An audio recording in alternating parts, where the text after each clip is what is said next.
دوسری چیز، ملک، ہمارا ملک تب تک کوئی بڑے کام نہیں کرے گا جب تک ہم اپنے آپ کو ذہنی طور پہ اس چیز سے آزاد نہ کریں کہ جب تک ہمیں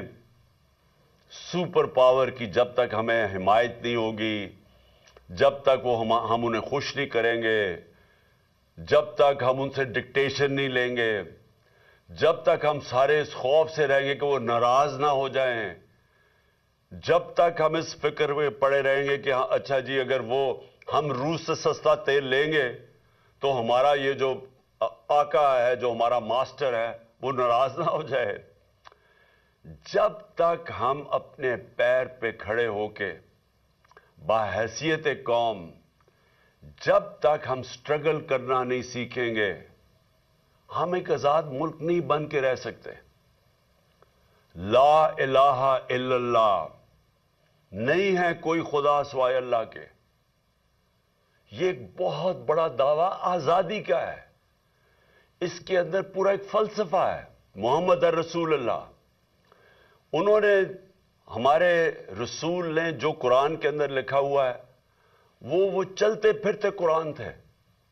اس لیے اللہ ہمیں کہتا ہے ان کی سنت پہ چلو۔ لیکن لا الہ الا اللہ، یہ یاد رکھیں، یہ آپ اللہ کے سامنے دعویٰ کرتے ہیں کہ کوئی نہیں ہے خدا، اللہ تیرے، کسی کے سامنے میں نہیں جھکوں۔ تو جب یہ دعویٰ کر کے کسی سپر پاور کے سامنے ہم جب جھکتے ہیں تو ہم نے جو اللہ سے حلف لیا ہوتا ہے اس سے پیچھے ہٹ جاتے ہیں، اور اللہ کی برکت اٹھ جاتی ہے اس قوم سے۔ جو مدینہ کی ریاست کی میں بار بار اپنی قوم کو کہتا ہوں کہ وہ سیکھو کیا ہوا تھا،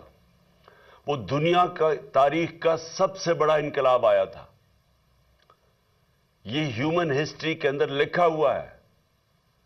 کہ 622 اور 632 کے بیچ میں جب ہمارے نبی صلی اللہ علیہ وسلم مدینہ پہنچے اور جب وہ اس دنیا سے تشریف لے کے گئے، ان 10 سالوں کے اندر دنیا بدل گئی۔ ایک ایسا انقلاب آیا جو کہ تاریخ کا حصہ ہے کہ وہ لوگ جن کی حیثیت کوئی نہیں تھی، وہ دنیا کی امامت کی انہوں نے، کہ 625 جنگ بدر 313 لڑنے والے تھے، 11 سال کے بعد رومن ایمپائر، بیزنٹائن ایمپائر، یارمک کی جو جنگ ہوئی تھی، گھٹنے ٹیک گیا مسلمانوں کے سامنے 11 سالوں کے بعد۔ کہاں 313، رومن ایمپائر کی جو ایک سدرن لیجن تھی وہ 1 لاکھ فوجی تھے اور جدید ہتھیار تھے، اور اس کے اگلے سال جو دوسرا سپر پاور تھی وہ ان کے سامنے گھٹنے ٹیک گیا، جو پرشین ایمپائر تھا۔ یہ تاریخ کا حصہ ہے۔ وہ کیا چینج آیا تھا ان لوگوں میں؟ ہمارے نبی صلی اللہ علیہ وسلم نے ان کے اندر کون سا فکری انقلاب لے کے آئے تھے کہ وہ بالکل انسان، چھوٹے سے انسانوں کو پر لگے اور دنیا کی امامت کی انہوں نے۔ سب سے پہلے ہوتی ہے خودداری۔ علامہ اقبال کی جو ساری شاعری، اس کا جو فلسفہ اگر آپ وہ پڑھیں، علامہ اقبال کے بہت پہلو ہیں، لیکن ایک پہلو جو تھا وہ غلام ہندوستان کے مسلمانوں کو جگانے کی کوشش کر رہے تھے۔ خودداری، یہ ان کی جو ساری کوشش تھی مسلمانوں کو جگانے کی کوشش کر رہے تھے۔ بتا رہے تھے کہ ایک زمانے میں آپ کیا تھے، شکوہ اور جواب شکوہ، کہ کہاں تھے آپ ایک زمانے میں اور کہاں آپ زمینوں پہ پہنچ گئے۔ یہ آج بھی میں اپنی قوم کو یہ سمجھانا چاہتا ہوں کہ جس وقت ہمارے ملک کے اوپر ذہنی غلام بیٹھے ہوں، جو سارا وقت خوف زدہ ہو کہ جناب ہمیں کوئی ناراض نہ کر دیں اگر ہم سستا تیل لیں گے، روس سے اپنی قوم کی زندگی آسان کریں گے، تو ہمارا جو آقا ہے وہ ناراض نہ ہو جائے، کیونکہ ان کے اربوں ڈالر ادھر پڑے ہوئے ہیں، تو وہ ڈالروں نے ان کو غلام بنا دیا ہے۔ ہندوستان ان کا اسٹریٹجک ایلائی ہوتے ہوئے سستا تیل لے رہا ہے امریکہ، روس سے، 40% کم پہ تیل لے رہا ہے اپنے لوگوں کے لیے، اور ہم یہاں مہنگائی میں پسے ہوئے ہیں کیونکہ ہمارے وہ غلام جو اوپر بیٹھے ہوئے ہیں وہ بیچارے اتنے ڈرتے ہیں کہ وہ جناب جب تک وہ مائے باپ ان کی اجازت نہیں دیتا وہ تیل نہیں خریدتے۔ اور وہ اور بڑی چیزیں ہیں، ہم نے ان کی جنگ میں شرکت کی، ایک دھبکا پڑا، ایک ٹیلی فون میسج آئی، چاروں شانے چت ہو گئے ہمارا جو اس وقت کا سربراہ تھا، اور اپنے 80,000 لوگوں کی قربانی دی کسی اور کی جنگ میں شرکت کر کے۔ میں اکیلا لگا رہا، بار بار کہتا رہا کہ یہ بہت بڑا ظلم کر رہے ہیں، کسی کی جنگ میں جا کے اپنا ملک کی تباہی کر رہے ہیں، اور مجھے یہی لوگ، یہی میڈیا میرے پیچھے پڑ گئے کہ جی طالبان خان ہے، جی یہ وہ ہے، یہ پرو دہشت گرد ہے، کیونکہ یہ غلام ہے۔ میں ایک آزاد انسان ہوں، میں کسی کی غلامی قبول نہیں کرتا، میں لا الہ الا اللہ میرے دل میں ہے، میں نے آج تک کبھی کسی کے سامنے نہیں جھکا، اور میں چاہتا ہوں کہ نہ ہی میری قوم، اور خاص طور پہ آپ جو ملک کا مستقبل ہے، اپنے آپ کو آزاد کر لیں۔ ایک قوم بنتی تب ہے جب وہ قوم فیصلہ کر لیتی ہے کہ ہم نے اپنے پیر پہ کھڑا ہونا ہے، ہم نے خوددار قوم، غیرت کے رہنا ہے۔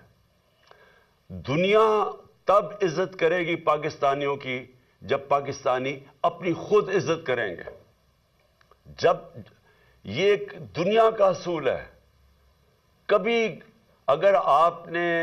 اپنی عزت کروانی ہے دنیا سے، پہلے اپنی عزت خود کریں۔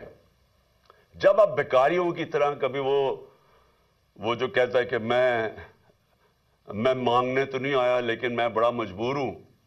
تو جب آپ کا پرائم منسٹر جا کے اس طرح کی باتیں کرتا ہے تو اس کو تو خیر وہ تو بے شرم لوگ ہیں، ان کی تو عزت ہے ہی کوئی نہیں، چوروں کی کیا عزت ہوگی، لیکن وہ ساری قوم کی عزت ختم کر دیتے ہیں، ہر پاسپورٹ کی عزت چلی جاتی ہے۔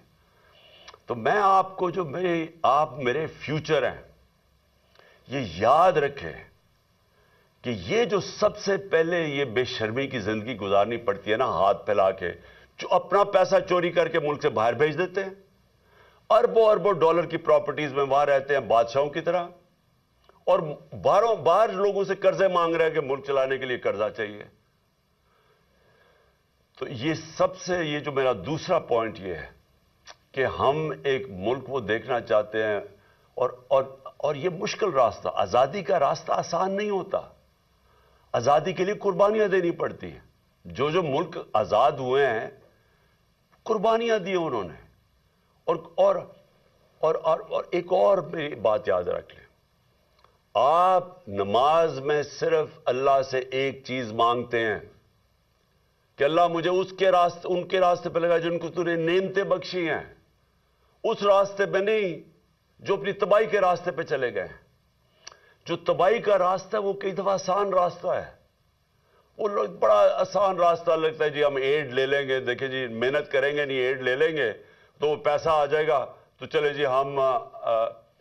اپنا ملک تھوڑی دیر کے لیے چلا لیں گے۔ یہ تباہی کا راستہ ہے۔ جو آپ کی عظمت کا راستہ ہے، جو آپ اللہ سے مانگتے ہیں ہر روز نماز میں،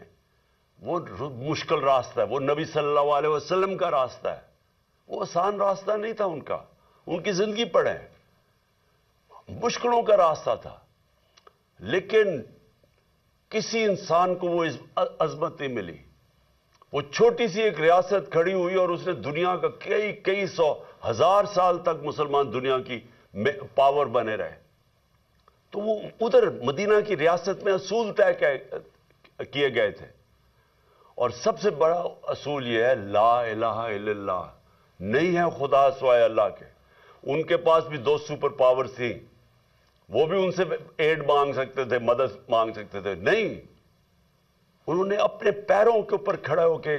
عظیم قوم بنے۔ اور انسان کا پوٹینشیل ڈیولپ ہی تب ہوتا ہے جب وہ اپنے پیروں پہ کھڑا ہوتا ہے۔ آپ آج وساکیاں لے کے چلنا شروع ہو جائے، آپ کی ٹانگیں کمزور ہو جائیں گی۔ آپ جب اپنے پیروں پہ کھڑے ہوتے ہیں آپ مضبوط ہوتے ہیں۔ آپ جتنا مشکلوں ریزسٹنس ویٹ اٹھاتے ہیں آپ کے بازو تکڑے ہو جاتے ہیں۔ ذہن بھی ایسا ہی ہے اور قوم بھی ایسی ہوتی ہے، مشکلوں سے نکل کے قوم بنتی ہے۔ تو یہ میرا دوسرا پوائنٹ ہے کہ ہمیں وہ پاکستان بنانا ہے جو کہ اپنے پیر پہ کھڑا ہو، جو کبھی کسی کے سامنے نہ جھکے. اور تیسری چیز، یہ تیسری میں نے آپ کو سب سے امپورٹنٹ چیز بتانی ہے کہ دیکھیں آزادی، خوشحالی، یہ ایک چیز کے اوپر ڈپینڈ کرتی ہے، انصاف. 26 سال پہلے میں نے اپنی پارٹی کا نام رکھا تھا انصاف کی تحریک.